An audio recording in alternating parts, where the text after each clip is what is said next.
नमस्कार। आज हम रेननकुलेसी फैमिली के पार्ट थर्ड पर चर्चा करेंगे। इससे पहले हम रेननकुलेसी पार्ट फर्स्ट और पार्ट सेकंड पर चर्चा कर चुके हैं। पार्ट फर्स्ट में हमने वर्गीकृत स्थिति और वेजिटेटिव कैरेक्टर्स पर चर्चा करी थी। रेननकुलेसी पार्ट सेकंड में हमने इसके रेंज ऑफ फ्लोरल कैरेक्टर्स पर चर्चा करी थी, जिसमें हमने इसके पुष्पक्रम,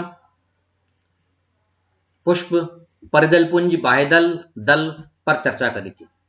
आज हम रेननकुलेसी पार्ट थर्ड में चर्चा करेंगे इसके पुष्पीय लक्षणों की, जिसमें हम आज बात करेंगे इसके रिप्रोडक्टिव कैरेक्टर्स की, अर्थात इसके जनन भाग की, जिसमें हम इसके पुमंग और जायांग पर चर्चा करेंगे। रिप्रोडक्टिव पार्ट में सबसे पहले हम एंड्रोशियम अर्थात पुमंग का वर्णन देखते हैं। पुंकेसर प्राय असंख्य होंगे रेननकुलेसी फैमिली के मेंबर में। स्वतंत्र अर्थात ये फ्री होंगे और सर्पिल क्रम में विन्यासित होंगे अर्थात स्पाइरली अरेंज्ड होंगे। और ये बहुत महत्वपूर्ण कैरेक्टर है, स्पाइरली अरेंज्ड स्टेमेंस का पाया जाना। ये प्रिमिटिव कैरेक्टर्स भी है, usually indefinite, free and spirally arranged होंगे। अब इसमें नंबर ऑफ स्टेमेंस बहुत ज्यादा होंगे, उनकी संख्या कुछ में बहुत ज्यादा में निश्चित है, और वो कितनी पंक्तियों में विन्यासित हैं उसको हम देखने जा रहे हैं। उदाहरण सहित हम यहां इनकी बात करते हैं। सबसे पहले हम देख रहे हैं एक्विलीजिया में। एक्विलीजिया में लगभग 50 पुंकेसर होते हैं और वो 10 अरीय कतारों में विन्यासित होते हैं, अर्थात रेडियल रोज के अंदर विन्यासित होते हैं। इन एक्विलीजिया अबाउट 50 स्टेमेंस इन 10 रेडियल रोज। एक्विलीजिया के बाद हम देखने जा रहे हैं नाइजेला में। नाइजेला में in nigella about 32 stamens which are arranged in 8 rows। Nigella में लगभग 32 पुंकेसर होते हैं और वो 8 कतारों में 8 रेडियल रोज के अंदर विन्यासित होते हैं। उसके बाद अगला उदाहरण हम देख रहे हैं हेलेबोरस का। हेलेबोरस के अंदर in helleborus petals modified into honey leaves. Helleborus के अंदर जो पेटल्स हैं वो मकरंद पर्ण के अंदर रूपांतरित हो जाते हैं।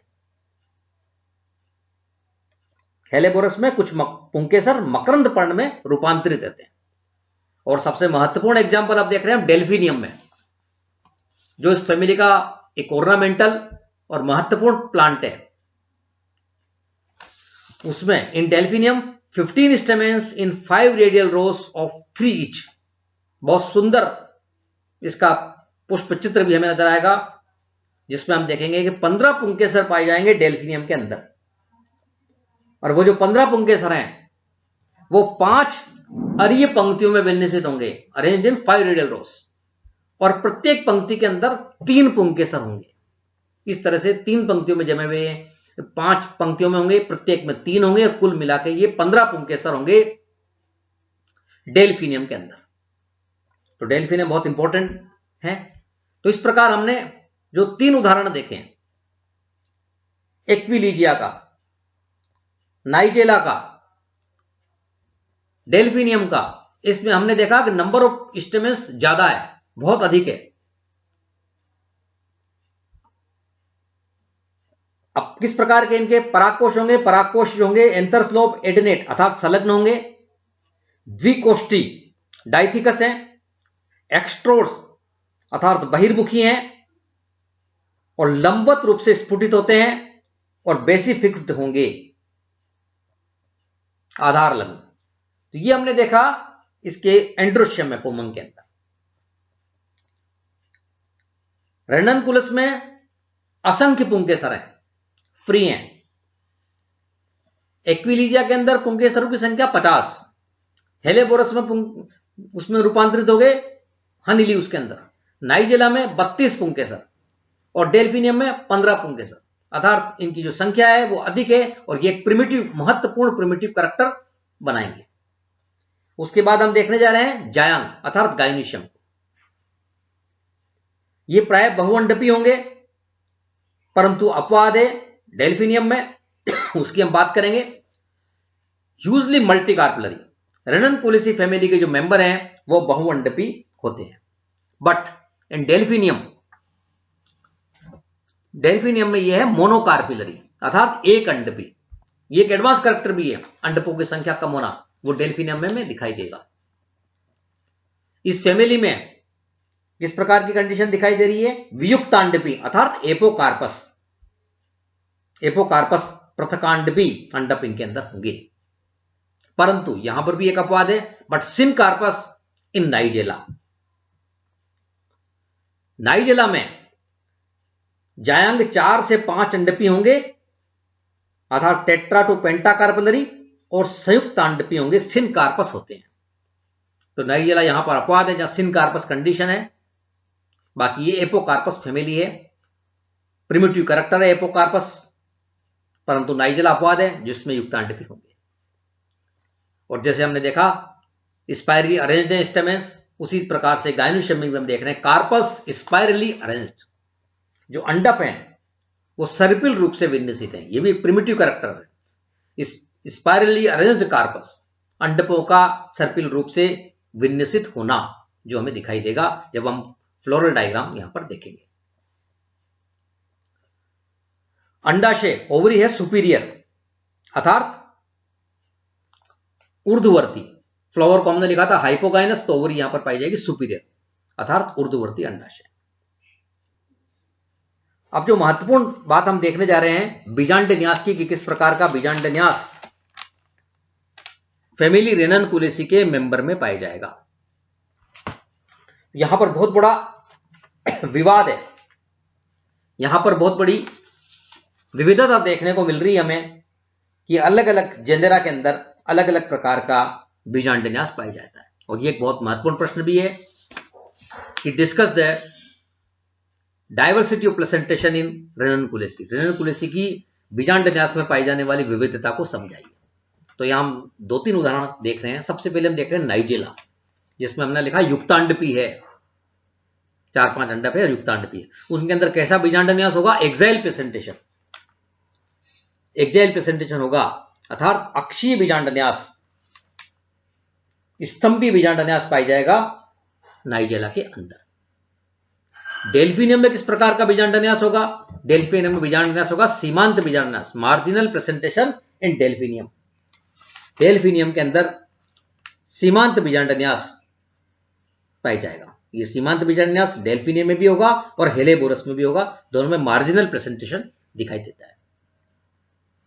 और रेननकुलस जो इस फैमिली का टाइटल वंश है, एक महत्वपूर्ण प्लांट है जिसकी बहुत सी जातियां हैं, रेननकुलस स्क्लेरेटस, रेननकुलस म्यूरिकेटस। उसमें किस प्रकार का बीजांडन्यास होगा? उसमें बीजांडन्यास होगा बेसल, आधारीय, basal presentation in ranunculus species. Ranunculus की प्रजातियों के अंदर आर्य बीजांडन्यास होगा अर्थात बेसल प्रेजेंटेशन पाई जाएगा इनके अंदर। और थेलिक्ट्रम में निलंबी बीजांडन्यास पाया जाता है अर्थात पेंडुलस प्रेजेंटेशन इन थेलिक्ट्रम दिखाई देगा। तो ये हम यह देख रहे हैं कि बीजांडन्यास के अंदर विविधता देखने को मिल रही है। अक्षीय बीजांडन्यास भी है, सीमांत बीजांडन्यास भी है, आधारी बीजांडन्यास भी है, निलंबी बीजांडन्यास भी है, रेननकुलेसी के अलग अलग वंशों के अंदर, जो हमें ध्यान रखना है। और खास तौर से हम महत्वपूर्ण 2 का पुष्पसूत्र और पुष्प चित्र प्रदर्शित करते हैं, रेननकुलस का, डेल्फिनियम का। इनमें हमें ध्यान रखना है, रेननकुलस में आधारी बीजांडन्यास और डेल्फिनियम में सीमांत बीजांडन्यास शो करेंगे। स्टाइल अर्थात वर्तिका रेननकुलस में होगी हुक के समान, और क्लीमेटिस तथा नार्वेलिया में लंबी व पिच्छ की होती है, प्लुमोस प्रकार की होगी।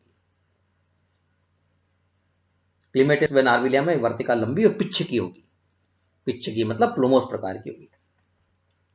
ये हमने बात करी इनके गाइनोशियम की। रिप्रोडक्टिव पार्ट में एंड्रोशियम और गाइनोशियम है, और जो परीक्षा में पूछा जाता है रिप्रोडक्टिव पार्ट्स ऑफ रेननकुलेसी।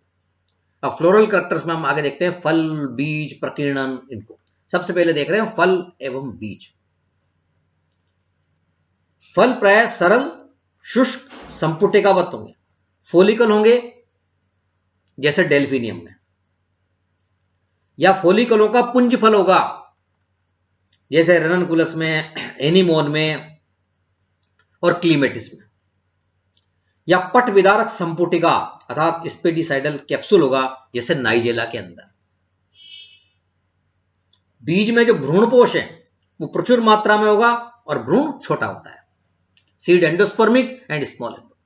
तो हमने देखा fruits usually simple follicle in delphinium, etaerio follicle in ranunculus, anemone and clematis, और स्पेटिसाइडल कैप्सूल इन नाइजेला। इस प्रकार के फल और बीज दिखाई देंगे रेननकुलेसी फैमिली के अंदर। उसके बाद हम देखते हैं परागण और प्रकीर्णन की बात करते हैं। सामान्यतः तो कीट परागण होगा, यूजली एंटोमोफिलस। रेननकुलेसी कुल के सदस्यों में प्राय कीट परागण की प्रक्रिया पाई जाती है, एंटोमोफिली, क्योंकि इनमें आकर्षक और भड़कीले दलपत्र, दलाप, भाईदल एवं रंगीन पुतंतु फिलामेंट्स कीटों को आकर्षित करने में सक्षम होते हैं। कीट पुष्पों में मकरंद या परागकण एकत्र करने आते हैं, परंतु थेलिप्ट्रम माइनस में एनिमोफिली पाई जाती है, अर्थात वायु परागण पाया जाता है। जो अधिकांश सदस्य हैं रेननकुलेसी के कुछ सदस्यों में जैसे एनीमोन और क्लीमेटिस में फल एकीन होगा, हेमापाती होगा, तथा इनकी जो पिच्छकी वर्तिका वाले स्टाइल होंगे अर्थात प्लूमोज स्टाइल होंगे। अतः इनका प्रकीर्णन वायु द्वारा होगा इनमें, जबकि हेलेबोरस में जो प्रकीर्णन है वो चींटियों तथा घोंघों अर्थात स्नेल्स के द्वारा होता है। तो ये हमने बात करी इसके प्रकीर्णन। अब हम इसके एक महत्वपूर्ण जेनेरा की प्लांट मॉर्फोलॉजी देखने जा रहे हैं, और वो इसका एक ऑर्नामेंटल प्लांट है डेल्फिनियम अजासिस, जिसका सामान्य नाम है, कॉमन नेम है लार्क स्पर। इसके पीछे शब्द आ रहा स्पर अर्थात दलपुट, या जिसको हिंदी में कहते हैं शुंडिका, वो दिखाई दे रही है, और उसी वजह से ये फ्लावर सुंदर होगा, आकर्षक दिखाई देगा। इसके प्लांट को हम देखें, प्लांट हैबिट को, इसकी जो पत्तियां हमें दिखाई दे रही है कटिफिड डिसेक्टेड।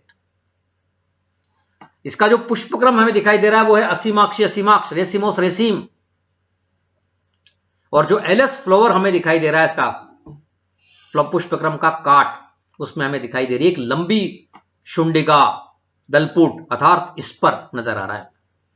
उस स्पर का निर्माण कैसे हुआ ये देखना है तो हम देखते हैं इसके पुष्प चित्र को। उसमें हमें दिखाई दे रही है ऊपर मात्रक्ष के बिल्कुल नीचे पश्चिम में नजर आ रहा है दलपुट अर्थात शुंडिका बनी हुई। इसके बाद हम फ्लोरल फार्मूला और फ्लोरल डायग्राम देखते हैं इस फैमिली के दो महत्वपूर्ण वंशों के, रेननकुलस और दूसरा डेल्फिनियम। सबसे पहले हमें दिखाई दे रहा है रेननकुलस स्क्लेरेटस, इसका पुष्प सूत्र और पुष्प चित्र। इसका पुष्प सूत्र में हम देखते हैं सहपत्र सहपत्रिकाएं हैं, त्रिज्या सम्मित है, जबकि अभी अगला जो हम देखेंगे डेल्फिनियम वो एकव्यास सम्मित होगा। ये नियमित और एकव्यास सम्मित है, द्विलिंगी है, दलों और बाह्यदल में विन्नित है परिदल, और उनकी संख्या 5-5 है, वो खुले हुए हैं, पृथक हैं। पुंकेसरों की संख्या आप देख रहे हैं असंख्य दिखाई दे रहे हैं हमें, मेनी स्टेमेंस, असंख्य पुंकेसर हैं, और वो स्पाइरली अरेंज्ड हैं अर्थात सर्पिलाकार जमे हुए हैं। स्पाइरली अरेंज्ड स्टेमेंस है, ये प्रिमिटिव कैरेक्टर्स और मुक्त हैं। उसके बाद हम देख रहे हैं गाइनोशियम में अंडकों की संख्या भी अनंत है, असंख्य है, वो भी मुक्त है। एपोकार्पस है और वो भी स्पाइरली अरेंज्ड हैं। रेननकुलस के अंदर में दिखाई दे रही कंडीशन। तो ये देखा हमने रेननकुलस स्क्लेरेटस या म्यूरिकेटस, उसका पुष्प सूत्र और पुष्प चित्र जो हमें यहां पर दिखाई दे रहा है। उसके बाद हम देख रहे हैं अगला floral formula floral diagram delphinium ajacis का, जिसका सामान्य नाम है लार्क स्पर। इसके पुष्प सूत्र में हम देख रहे हैं सहपत्र सहपत्रिकाएं हैं। ये एकव्यास सम्मित है, जो आपको दिखाई दे रहा है वो गलत है, एकव्यास सम्मित अपने को शो करना है। यहां पर द्विलिंगी है, बाह्यदल की संख्या 5 है, दलों की संख्या 4 है, पुंकेसरों की संख्या 15 है, जो 5 पंक्तियों में है, प्रत्येक में 3 पुंकेसर है और गायनोशम में लिख रहे हैं 1 अंडपी है। ये कंडीशन हमें यहां पर दिखाई दे रही है। और जो स्पर का निर्माण हुआ है उसमें 1 बाह्य दल और 2 दल, 1 पश्च बाह्य दल और 2 पश्च दल ने मिलकर इस दलपुट शुंडिका स्पर का निर्माण किया है, जो हम इस यहां पे चित्र में देख रहे हैं। तो आज हमने इस पार्ट 3 के अंदर बात करी इसकी रिप्रोडक्टिव पार्ट की, फल बीज प्रकीर्णन की, इसकी प्लांट मॉर्फोलॉजी भी देखी, एक टिपिकल जेनेरा की, और फ्लोरल फार्मूला और फ्लोरल डायग्राम हमने देखा रेननकुलस स्क्लेरेटस का, डेल्फिनियम अजासिस का। इसके अगले चैप्टर में हम बात करेंगे इसकी बंधुता की, इसके प्रिमिटिव कैरेक्टर्स की, इत्यादि की। धन्यवाद।